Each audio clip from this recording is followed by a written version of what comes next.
മണലൂരിലെ call വികസന തുടർച്ചയ്ക്കായി 2.75 കോടി രൂപ അനുവദിച്ചു. മണലൂർ മണ്ഡലത്തിലെ കോൾ നിലങ്ങളിലെ വികസന പ്രോജക്റ്റുകൾക്കായി 2.75 കോടി രൂപ അനുവദിച്ചതായി പ്രൊഫസർ സി രവീന്ദ്രനാഥ് MLA അറിയിച്ചു. റീബിൽഡ് കേരള ഇനീഷ്യേറ്റീവ് പദ്ധതിയുടെ സേവിംഗ്സ് തുക ഉപയോഗിച്ചാണ് പുതിയ വികസന പദ്ധതികൾക്ക് അംഗീകാരം നേടിയെടുത്തത്.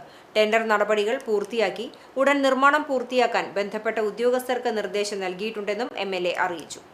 അന്നകര കോൾപ്പടവിലെ Chemmeenchal bund farm road, Manalppuzha Kannoth Kolpadavu farm road, Palakkazha Manalur Thazham പാടശേഖരങ്ങൾക്ക് സ്ലൂയിസ് നിർമ്മാണം, അന്തിക്കാട് പാടശേഖരത്തിൽ മണലൂർ മണ്ഡലത്തിലെ പ്രദേശത്ത് ബോക്സ് കൾവർട്ട്, VCB ബണ്ട് ബലപ്പെടുത്തൽ എന്നീ പ്രവൃത്തികൾക്കാണ് ഫണ്ട് അനുവദിച്ചത്. മണലൂർ നിയോജക മണ്ഡലത്തിലെ വിവിധ കോൾ പടവുകളുടെ വികസനത്തിനു വേണ്ടി സംസ്ഥാന സർക്കാരിൻ്റെ റീബിൽഡ് കേരള പദ്ധതിയിൽ നിന്ന് 2.75 കോടി രൂപ അനുവദിച്ചിട്ടുണ്ട്.